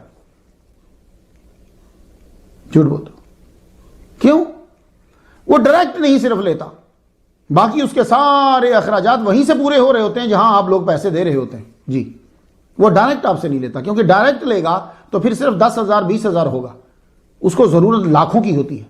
تو وہ لینے کا طریقہ صرف یہی ہے کہ ادارے کو دے دیا جائے، تنظیم کو دے دیا جائے، اس سے پھر استعمال کرتے رہیں۔ آگے کہاں استعمال ہو رہا ہے آپ کہاں پوچھیں گے جا کے؟ لیکن نفسیاتی طور پر آپ پر یہ اثر پڑا کہ اس آدمی نے مجھ سے پیسے نہیں لیے۔ تو ہم کسی سے پیسے نہیں لیتے، اس دعوے میں اگر دنیا میں کوئی سچا ہے تو اولیاء کرام اور انبیاء کرام ہیں، اس کے علاوہ کوئی سچا نہیں ہے۔ وہ لازمی پیسے لیتا ہے اگر وہ مذہبی آدمی ہے تو۔ خانقاہ آپ کی پراپرٹی نہ تھی، خانقاہ پبلک پراپرٹی تھی۔ آپ نے تبلیغ شروع کر دی، تحریر، تقریر، تدریس، اور آپ کی تصانیف، اللہ اکبر جل شانہ۔ میں تو ملفوظات کو بھی تصنیف ہی سمجھتا ہوں، مگر ان ملفوظات کو جو آپ کے سامنے پڑھے گئے اور چیک کیے گئے، وہ ملفوظات جو ہیں وہ ان کا درجہ ذرا کم ہو جاتا ہے، جو آپ کے ولی کامل کے 100 سال بعد 200 سال بعد لکھے گئے، ان کا ذرا درجہ کم ہو جاتا ہے۔ وہ ملفوظات، وہ چیز جو آپ کے سامنے پڑھی گئی، آپ نے ان کو سنا یا آپ کے سامنے ہی لکھی گئی، وہ ملفوظات بھی تصنیف کا ہی درجہ رکھتے ہیں۔ آپ کی کتب بہت سارے نام ہمیں ملتے ہیں، ارشاد الطالبین، ارشاد السالکین، اس میں یہ مسئلہ توحید کے اوپر ہے، اور یار صوفیہ سے پڑھ کر کون توحید کو سمجھ سکتا ہے؟ یہ ارشاد السالکین مخدوم جہاں کا مسئلہ توحید پر ہے۔ رسالہ مکیہ و ذکر فردوسیہ، اس میں اذکار ہیں اور ان کی اقسام ہیں، ان کے طریقے بتلائے گئے۔ فوائد المریدین، کلمہ طیبہ کی فضیلت ہے اس کے اندر، نماز کا ذکر ہے، جنت و دوزخ، حقوق الوالدین اور حقوق زوجین کا تذکرہ ہے۔ رسالہ اشارات، رسالہ اجوبہ، یہ جواب کی جمع ہوتی ہے۔ فوائد رکنی، سید غلام سمدانی نقوی نے ترجمہ کیا ہے، یہ شارٹ نوٹس ہیں جو مرید رکن الدین کے لیے آپ نے لکھے۔ 100 مکتوبات، اس میں آپ نے اپنے شاگرد مرید قاضی شمس الدین کو مخاطب رکھا ہے۔ 200 مکتوبات 20 و 8 28 مکتوبات، یہ شہزادہ بلخ آپ کے مرید شاہ مظفر کے لیے لکھے۔ یہ مکتوبات کے ذریعے سے جو آپ تبلیغ کرتے تھے، مکتوبات سے اصلاح کا طریقہ جو مخدوم جہاں نے 1300 میں شروع کیا، وہ 300 سال بعد 1700 میں مجدد الفسانی نے شروع کیا۔ ہم لوگ اکثر مکتوبات ربانی انہی سے واقف ہیں، لیکن 300 سال پہلے مجدد الفسانی سے مکتوبات کے ذریعے سے اصلاح کا طریقہ مخدوم جہاں شروع کر چکے۔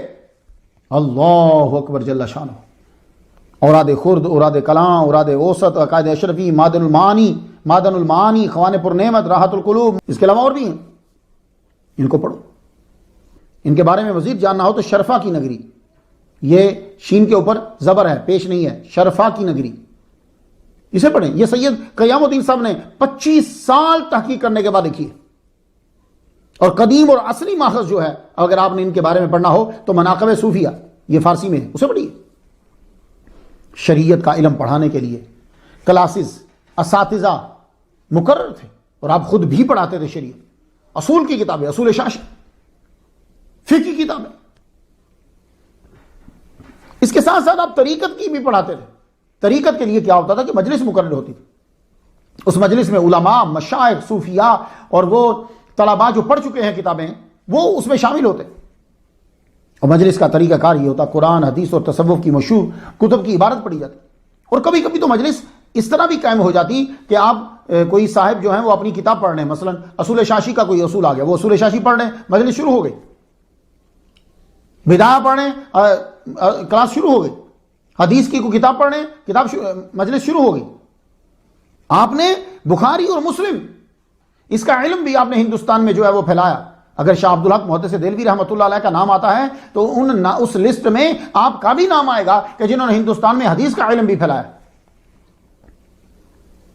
طریقت کی مجلس کے اندر احیاء العلوم پڑھی جاتی، شیخ الشیوخ کی وصیت پڑھی جاتی، شیخ نظام الدین اولیاء کے ملفوظات، سراج العارفین، مولانا روم کی مثنوی، ضیاء الدین ابو نجیب سہراوردی رحمۃ اللہ کی آداب المریدین، ان سے بھی بعض اوقات جو ہے وہ عبارتیں پڑھی جاتی۔ پھر اس کے اوپر آپ اپنی عالمانہ، محققانہ، مقررانہ، فلسفیانہ، منطقیانہ آپ یہ اس کے اوپر روشنی ڈالتے، اور آپ خود جب وضاحت فرماتے تو قرآن، حدیث، ان کے ساتھ ساتھ صوفیاء کی کتب کو بھی شامل رکھتے، عین القضات، کشف المحجوب، قوت القلوب، لوامع، زبدۃ الحقائق، اس کے حوالے دیتے آپ، تاکہ وہ جتنے بڑے بڑے علامہ علماء صوفیاء بیٹھے ہیں وہ کتابوں سے متعارف ہوں اور آگے وہ جا کر کتابوں کو آگے پھیلائیں۔ اگر میں یہ کہوں کہ حدیث کا علم ہندوستان میں شاہ عبدالحق محدث دہلوی رحمۃ اللہ علیہ لائے، اور بہار میں خصوصاً حدیث اور ہندوستان میں عموماً تصوف کی کتب کو شیخ شرف الدین احمد بن یحییٰ منیری نے متعارف کروایا، تو بے جانا ہوگا، کیونکہ آپ سے پہلے یہاں کے لوگ ان کتب کی تدریس سے واقف نہ تھے، شاید نام سنے ہوں۔ اب تیار ہو جائیں وہ لوگ جو تعلیمات جاننا چاہتے ہیں۔ آپ نے فرمایا شریعت تصوف کے لیے ضروری ہے۔ خوان پر نعمت، اس میں آپ کا قول ہے کہ کسی سالک کو بغیر علم کے اس راہ تصوف میں قدم نہیں رکھنا چاہیے، کیونکہ علم کے بغیر وہ کافر ہو جائے گا یا پاگل۔ راہ سلوک کے لیے شریعت بھی ضروری ہے، اس کے بنا ہلاکت ہے۔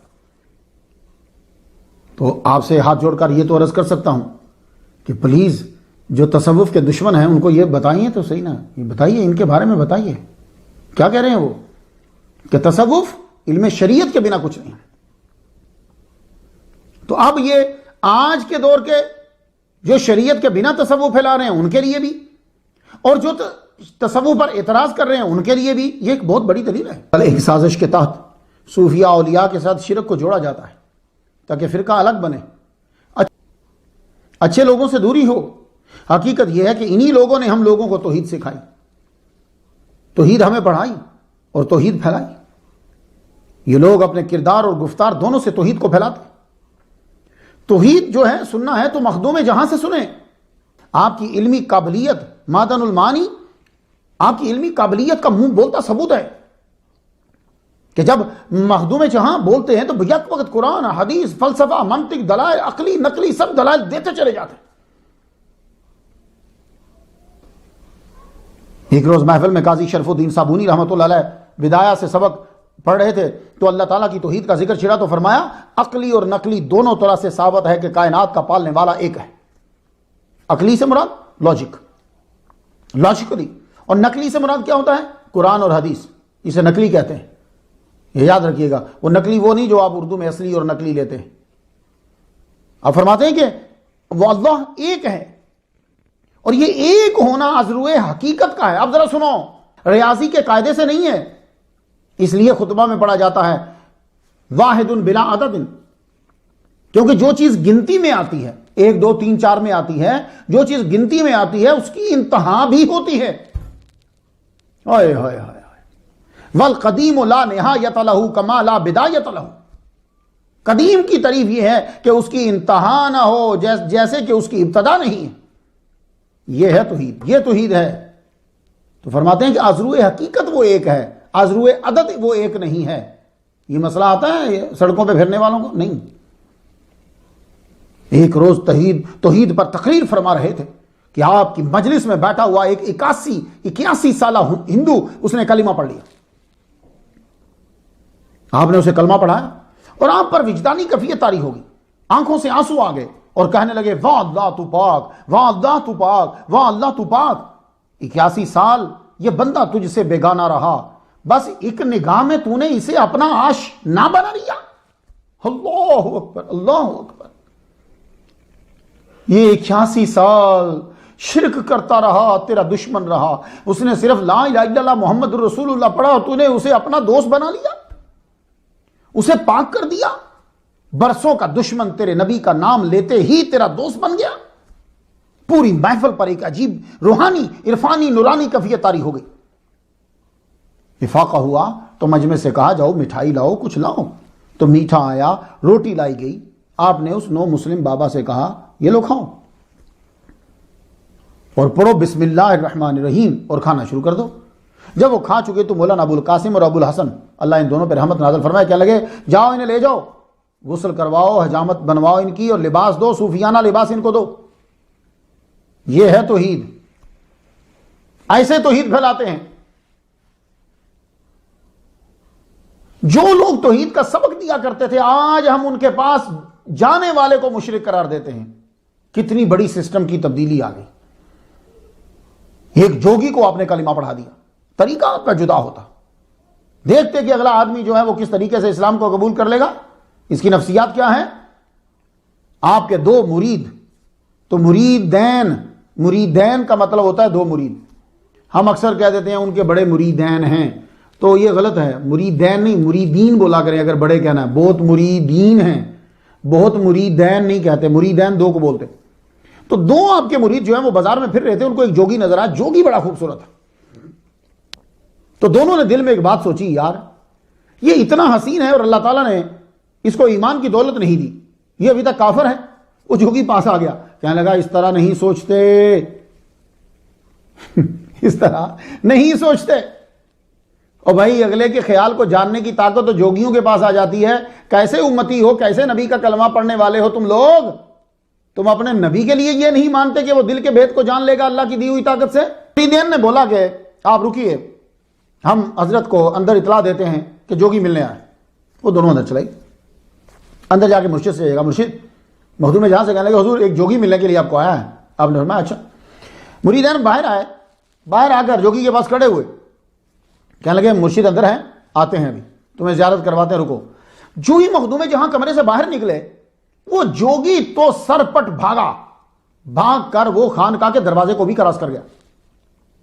باہر جب گیا تو یہ دونوں دیکھتے ہی رہ گئے۔ تو مرشد جو ہیں مخدوم جہاں مسکرائے، فرمانے لگے جاؤ اس کو لے کر آؤ اندر۔ یہ دونوں باہر گئے، جوگی سے کہنے لگے تم بھاگے کیوں؟ تمہیں بلا رہے ہیں وہ۔ کہنے لگا بھاگتا کیوں نہ، تم تو کہہ رہے تھے کہ اندر سے مرشد آ رہے ہیں، مگر میں نے جب دروازے کو دیکھا تو اندر سے ایک شیر آتا ہوا مجھے نظر آیا، میں تو ڈر گیا، مجھ پہ حملہ نہ کر دے۔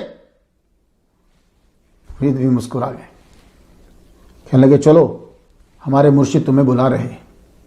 جوگی کے دونوں بازو پکڑے، اس کو اندر لے آئے۔ اب جب آئے تو آپ کو مخدوم جہاں جو ہے وہ سامنے نظر آئے، پاس بیٹھا۔ آپ نے نگاہ ڈالی، اس نے کلمہ پڑھا، آپ نے بیعت کی، 3 دن صرف اپنے پاس رکھا، اس کے بعد خلافت بھی عطا فرما دی۔ مریدین کہنے لگے حضور اتنی جلدی، اور وہ بھی ہندو کو؟ فرمانے لگے سارا کام مکمل ہو چکا تھا، یہ صاحب دل تھا، بس کفر کی گرد تھی وہ ہم نے ہٹا دی ہے، اور یہ ہے توحید۔ کفر کی گرد توحید سے ہٹا دی ہم نے۔ یہ ہیں مخدوم جہاں، یہ ہے توحید۔ صوفیاء توحید پھیلاتے ہیں، اس لیے یہ بھی اپنی زبان پر لفظ جاری کریں۔ جتنے خانقاہی لوگ میری تقریر سنتے ہیں، پلیز وہ اپنے باقی جملوں کے اندر یہ میرا جملہ شامل کر لیجئے کہ توحید صرف اولیاء نے پھیلائی ہے، صوفیاء نے پھیلائی ہے۔ وہ کردار اور گفتار دونوں کو استعمال کرتے تھے۔ جہاں سارے صحابہ کو امت پر افضلیت دیتے تھے۔ عدن المعانی کے 10ویں باب میں سوال کا جواب دیتے ہوئے فرماتے ہیں تمام مومنین پہ صحابہ کی فضیلت حضور کی صحبت کی وجہ سے ہے یا دوسری صفات کی بنا پر ہے، یعنی عبادات، عادات حسنہ کی وجہ سے؟ تو مخدوم الملک نے کیا فرمایا، ہائے ہائے ہائے، ساری مخلوق میں کہنے لگے کہ حضور صلی اللہ علیہ وآلہ وسلم افضل، پھر ساری مخلوق میں باقی سارے انبیاء افضل، پھر ساری امتوں میں حضرت ابوبکر صدیق رضی اللہ تعالیٰ عنہ، پھر حضرت عمر، پھر حضرت عثمان، پھر حضرت علی رضی اللہ تعالیٰ عنہ، اور فرمایا افضلیت کی بڑی وجہ صحبت رسول ہے۔ اللہ اکبر جل شانہ۔ تو صوفیاء جو ہیں وہ سارے صحابہ کی عزت کرتے ہیں۔ حضرت عائشہ صدیقہ رضی اللہ تعالیٰ عنہا کا تذکرہ کرتے ہوئے مخدوم جہاں فرماتے ہیں کہ عائشہ صدیقہ رضی اللہ تعالیٰ عنہا فقیہ ہیں امت کی،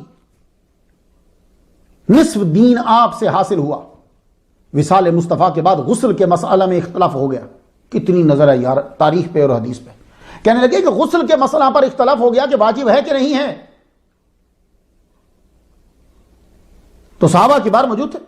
مسئلہ حضرت عائشہ صدیقہ رضی اللہ تعالیٰ عنہا سے دریافت کیا گیا تو ام المومنین نے فرمایا کہ غسل واجب ہوگا، اور تائید میں حضور صلی اللہ علیہ وسلم کی حدیث سنا دی، تو فیصلہ ہو گیا کہ یہ غسل کروانا ہے۔ جب مردہ دنیا سے بندہ چلا جائے تو اس کو غسل کروانا ہے۔ آپ لوگوں کو وظائف بھی بتاتے تھے، یہ وظائف انرجی ہوتے ہیں، یہ وظائف انسان کو طاقت دیتے ہیں۔ صبح جس آدمی نے تہجد پڑھی ہو، نماز پڑھی ہو، وظائف کیے ہوں، سارا دن اس کے اندر انرجی رہتی ہے، اس کی قوت فیصلہ میں پاور ہوتی ہے، اس کی بات میں پاور ہوتی ہے۔ یہ انرجی ہے، میرے نبی نے فرمایا نماز انرجی دیتی ہے۔ تو صوفیاء وظائف بھی بتاتے ہیں جس سے بندے کو انرجی ملے، یعنی اس کی روح پاورفل ہو۔ 10ویں محرم بہت سے لوگ جمع تھے آپ کے پاس، تو مخدوم جہاں نے فرمایا آج جو سورہ اخلاص 1000 بار پڑھے گا اللہ اس کی حاجت پوری کرے گا، اور 4 رکعت نفل خوشنودی خصمان پڑھے۔ اوئے ہوئے ہوئے، کمال کی چیز بتائیے، یہ میں نے پہلی دفعہ پڑھی، پھر میں نے اس کو عمل کیا۔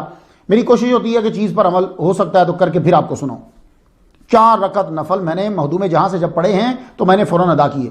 خوشنودی خصمان، ہو سکتا ہے کہ آپ لوگوں کو سمجھ نہ آئے، میں سادہ ترجمہ کرتا ہوں، یعنی زندگی میں کئی لوگوں کے آپ نے حقوق ادا نہیں کیے، ماں ہے، باپ ہے، بہن بھائی ہیں، رشتہ دار ہیں، یا بیوی ہے، یا حقوق آپ نے ادا نہیں کیے، مس ہو گئے، انسان ہیں، ہو جاتے ہیں۔ اب ان کے حقوق کون ادا کرے گا؟ وہ تو آپ کے ذمہ پڑا رہا، قیامت کے دن پھنسیں گے آپ۔ تو اب آپ وہ حقوق ادا کرنے کے لیے اللہ تعالیٰ سے کیا کرتے ہیں؟ اللہ تعالیٰ سے آرزو کرتے ہیں، اللہ تعالیٰ سے التجا کرتے ہیں آپ، اے اللہ پاک تو ہماری طرف سے ادا کر دے، ادائیگی جیسے بھی ہو۔ یہ ہے 4 رکعت نفل خوشنودی خصمہ. تو جو لوگ ابھی میرے سن رہے ہیں ان کے ابا دنیا سے چلے گئے، وہ خدمت نہیں کر پائے، حقوق ادا نہیں کر پائے، ماں چلی گئی، حقوق ادا نہیں کر پائے، یا کسی کا کوئی حق وہ دنیا سے چلا گیا، تو اب کیا کرنا ہے؟ سن لیجئے، یہ زبردست چیز دے دی ہے مخدوم جہاں نے. اب آپ نے وضو کیا، 2 نفل. اللہ سے عرض کرو، اللہ یہ 2 نفل میں پڑھ رہا ہوں تیرے لیے، میری طرف سے جو حقوق ماں باپ اساتذہ رشتہ دار کے میں ادا نہیں کر پایا تو ادا کر اور مجھے معاف فرما دے. اب اس کا طریقہ سن لیجئے. یہ 4 رکعت کیسے پڑھنے ہیں آپ نے؟ 4 رکعت نفل واسطے اللہ کے. اے اللہ جن کے حقوق میں ادا نہ کر سکا تو ادا کر دے اور مجھے معاف کر دے.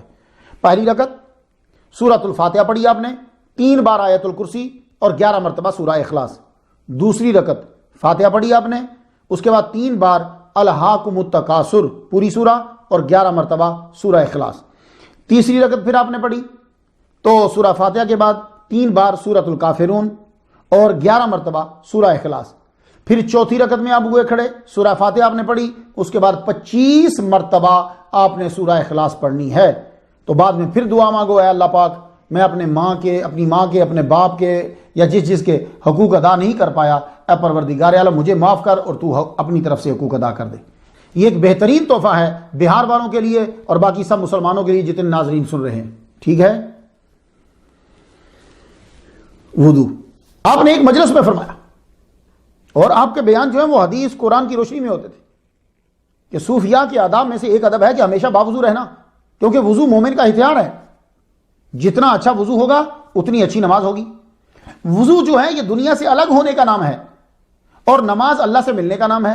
تو جتنا آپ الگ ہوں گے اتنا ہی آپ قریب ہوں گے. کیا تشریح ہے مخدوم جہاں کی، خدا قسم کہ جتنا الگ ہوگے اتنا قریب ہوگے. تو جتنا اچھا وضو ہوگا اتنی اچھی نماز ہوگی. تو وضو کرنا بہت بہت دھیان رکھا کریں. خاص طور پر وضو کرتے ہوئے ہم اپنی آنکھ بند کر لیتے ہیں. آنکھ بند مت کیا کرو، اس کو کھولو. ایک تو ہو سکتا ہے کہ یہ سارا گیلا نہ ہو تو فرض کا ایک حصہ رہ گیا. دوسرا آپ کی آنکھیں جو ہیں ان میں پانی نہیں پہنچتا، ان میں پانی پہنچانا ضروری ہوتا ہے، وہ ضروری میڈیکلی طور پر، ویسے نہیں، تاکہ آپ کی آنکھیں صاف رہیں، آپ کی آنکھیں صحیح رہیں. پتہ نہیں کیا کیا کیمیکل آنکھ میں ڈلتا رہتا ہے. تو دوسرا یہ چیزیں اکثر لوگوں کی سوکھی رہ جاتی ہیں. یہ سب جتنے سن رہے ہیں دھیان دیجئے گا، یہ اس وقت تک گیلی نہیں ہو سکتی جب تک آپ پانی لے کر یوں اپنا ہاتھ نہیں ماریں گے ان کو. یہ اس وقت تک گیلی نہیں ہوگی. آپ چاہے جتنا مرضی اس طرح کرتے رہیں، اس طرح کرتے رہیں، یہ ادھر سوکھا رہ جاتا ہے. تو وہ پانی لے کر اس کو ایسے ہاتھ مارنا، یہ ایک سوکھا رہ گیا تو بھی وضو نہیں ہوگا. پھر اس کے بعد آپ جب پاؤں دھوتے ہو تو اس کی ایڑیاں جو ہیں اس پر جب تک ہاتھ نہیں مارو گے وہ کہیں نہ کہیں سے سوکھا رہ جائے گا. یہ فرائض میں کسی چیز کا سوکھا رہ جانا وہ وضو انکمپلیٹ. تو جب وضو نہیں ہوگا تو نماز نہیں ہوگی. دیکھو ولی ہمیں کیسی کیسی تربیت دیتے، ہمیں ولیوں کو ہی چھوڑ دیا، نہ عبادت میں مزہ رہا نہ نماز میں مزہ رہا. تو درو نماز و دل بیروں گشتہائے کند بمہمانی، این چنی حالت پریشان را شرم نیاید نماز میں خانی. تو نماز میں ہوتا ہے اور تیرا دل نماز سے باہر مہمانی میں لگا رہتا ہے، اپنی اس پریشان حالی پہ شرم نہیں آتی، پھر بھی نماز ادا کر رہا ہے. اوئے ہوئے ہوئے، این چنی حالت پریشان را شرم نیاید نماز میں خانی. شرم نہیں آتی؟ انگلیاں چومنا، آپ لوگ انگوٹھے چومتے ہو، بہار والوں چومتے ہو نا، یہ انگلی چومتے ہو اشہد ان محمد رسول اللہ پر. تو دیکھو اعتراض کسی کے منہ چومنے پر ہونا چاہیے، کسی کی انگلی چومنے پر ہونا چاہیے، اپنی انگلی کو چومنے پر ہی اعتراض کاہے کا؟ تو معلوم یہ ہوا کہ قرآن حدیث کا مسئلہ نہیں ہے، کوئی سسٹم کا مسئلہ ہے. میں اپنی انگلی چوموں، اپنا بازو چوموں، جو مرضی چوموں، فرق نہیں ہے. ہاں یہ ہے کہ میں کسی کو چوموں تو اعتراض ہو سکتا ہے، شریعت آ جائے وہاں. محمد رسول اللہ ہم یہی ایک ہے، ہم انگلی چوم کے یوں لگا لیتے ہیں. اس مسئلے کو آپ نے بیان فرمایا. فرماتے ہیں کہ جو یہ عمل کرتا ہے حضور کے نام کی تعظیم کی نیت سے تو آنکھوں میں کوئی مرض پیدا نہ ہوگا، نبینا نہ ہوگا. معدن المانی معلوم آج سے تقریباً 618 سال پہلے بھی لوگ حضور کے نام پر انگلیاں چوم کر اپنے آنکھوں کو لگاتے تھے 618 سال پہلے بھی. اب انہوں نے جو سیکھا وہ اپنے استاد سے، انہوں نے جو سیکھا بخارا، خراسان، عراق، بیت المقدس. تو معلوم یہ ہوا کہ آپ جو چومتے ہو یہ نیا مسئلہ نہیں ہے. ہاں روکنا نیا مسئلہ ہے، کرنا نیا مسئلہ نہیں ہے. میں نے خود اپنی آنکھوں سے مدینے میں دیکھا. ایک دفعہ تو میں نے وہ مدینے کو جو جہاں اذان دے رہے ہیں وہاں ایک بندہ بیٹھا ہوا تھا تو وہ بھی چوم رہا تھا اپنی انگلیوں کو، تو میں نے وہاں بھی دیکھا. روزے کے بارے میں مخدوم جہاں فرماتے ہیں، آپ کے سامنے حدیث کا تذکرہ ہوا. مخدوم جہاں نے حدیث پڑھی. ہمارے ولی کامل حدیث سے بے خبر نہیں ہوتے. آپ کے سامنے حدیث پڑھی گی، اِنَّ لِكُلِّ شَيْءٍ بَابًا وَبَابُ الْعِبَادَةِ الصِّيَامُ. مجلس میں جب حدیث پڑھی گئی، اس دن آپ حدیث کا درس دے رہے تھے، جب یہ حدیث آئی ہر شے کا دروازہ ہے اور عبادت کا دروازہ روزہ ہے، تو سوال کیا حضور یہ دروازہ کیسے ہو سکتا ہے؟ آپ نے فرمایا اب دیکھیے ذرا ذہانہ دیکھیے. کہنے لگے ہر عبادت کی رکاوٹ نفس اور اس کی خواہشات ہیں. نماز نہیں پڑھ رہے آپ، روزہ نہیں رکھ رہے، حج پہ نہیں جا رہے، تو بیچ میں کیا چیز رکاوٹ ہے؟ وہ نفس یا کوئی خواہش. تو روزہ کی یہ خاصیت ہے کہ وہ نفس کو ہی کمزور کرتا ہے. اس لیے روزہ جو ہے یہ عبادت کا دروازہ ہے. یہ نفس کو ہی کمزور کر دیتا ہے. جب کمزور کر دیتا ہے تو بس پھر عبادات داخل ہونا شروع ہو جاتی ہے. کیا بات ہے، مخدوم جہاں کو سیلوٹ ہے. اصول شاشی یہ ہم نے پڑھی تھی جامع نعیمیہ میں، تو اصول شاشی آپ کی دربار میں پڑھی جا رہی، مجلس میں پڑھی جا رہی، یہ مدارس میں پڑھائی جاتی ہے. اس کو کتاب الخمسین بھی کہتے ہیں کہ مصنف نے اس کو 50 دن میں لکھ دیا تھا، مگر یہ مشہور نہیں ہو سکا یہ نام اس کا، چونکہ آپ کا شہر شاش تھا، شاش کے رہنے والے تھے، اس لیے کتاب کا نام ہو گیا اصول شاشی، ہے نا. شاش شہر کا نام ہے. نام ان کا کیا ہے؟ کچھ لوگ تو کہتے ہیں کہ اصول شاشی لکھنے والے کا نام کا ہی کوئی پتہ نہیں ہے، لیکن میں نے ایک جگہ تحقیق کی تو کہتے ہیں کہ ان کا نام جو ہے اسحاق بن ابراہیم الشاشی ہے، اور آپ کا وصال جو ہے وہ مصر میں ہوا 325 ہجری میں. 325 ہجری میں ہوا ہے آپ کا وصال. تو معدن المعانی کے 48ویں باب میں ہے کہ قاضی شرف الدین اصول شاشی پڑھ رہے تھے. دیکھ لیا آپ نے ہمارے پیر کو، ہمارے بزرگ کو دیکھا اصول شاشی. اب یہ اس کا نام تو طلباء کو ہی سمجھ میں آئے گا نا. اصول شاشی جب وہ پڑھ رہے تھے تو جب پڑھا قالا صحابنا قضا ذهب صحابنا الى ان المطلق، یہ فصل فی المطلق میں ہے. تو آپ نے پوچھا صحابنا اور علماؤنا ایک ہی ہیں؟ اصحابنا ذهب صحابنا ذهب اصحابنا، تو کہنے گے یہ اصحابنا اور علماؤنا کیا ایک ہی ہیں؟ تو آپ نے فرمایا اصحابنا وہی کہہ سکتا ہے جو ان کے برابر مجتہد کا درجہ رکھتا ہو. معلوم یہ ہوا کہ مخدوم جہاں اصول کی کتب جو ہے وہ پڑھے ہوئے تھے. تبھی تو اصول شاشی پہ گفتگو ہو رہی ہے. بسم اللہ الرحمن الرحیم، آپ کے خاص مرید کے بیٹے کی رسم بسم اللہ ہوئی تو فرمایا جب کسی کا بچہ بسم اللہ الرحمن الرحیم پڑھتا ہے تو 3 بخشے جاتے ہیں. مخدوم جہاں نے فرمایا 3 بخشے جاتے ہیں، ماں، باپ اور استاد، 3 بخشے جاتے ہیں. اتنی اہم ہے. دفعہ حضور صلی اللہ علیہ وآلہ وسلم نے اس کو 20 مرتبہ جو ہے وہ پڑھا. مخدوم جہاں کی تعلیمات یہ ہیں اصل کرامتیں. میں آپ کو اگر ان کی بہت ساری کرامات آپ کو بیان کر دوں تو کیا آپ وہ کرامتیں کر لیں گے؟ چلیے سب سے پہلی جن کو کرامتیں سننے کا شوق ہے، سب سے پہلی کرامت 10 سال ان کا جنگل میں کھڑا رہنا ہے. تو چلیے عمل کیجئے.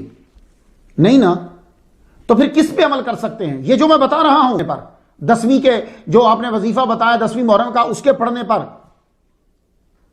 اصول شاشی پڑھنے پر عمل کر سکتے ہیں آپ. تو وہ کرامات اس لیے ہوتی ہیں کہ تاکہ آپ باقی چیزوں پر عمل کریں. تو جن چیزوں پر عمل کر سکتے ہیں فوراً ان کو اپنانا شروع کر دیجیے. بندہ کیا ہوتا ہے، بندگی کیا ہوتی ہے؟ تو ایک مجلس میں فرمایا بندہ اور بندگی میں فرق ہے. شیطان نے بندگی تو کی مگر بندہ وہ ایک لمحہ کے لیے نہ بن سکا. بندگی کا مطلب یہ ہوتا ہے کہ جو اللہ نے کہا ہے وہ کرو، اور بندہ وہ ہوتا ہے جو اس پر استقامت دکھاتا ہے اور حکم ماننے کے لیے تیار رہتا ہے، کبھی بھی انکار نہیں کرتا. یہ بندہ ہے تو بندہ بن. تو صوفی کے مال کے بارے میں گفتگو کرتے ہوئے فرمایا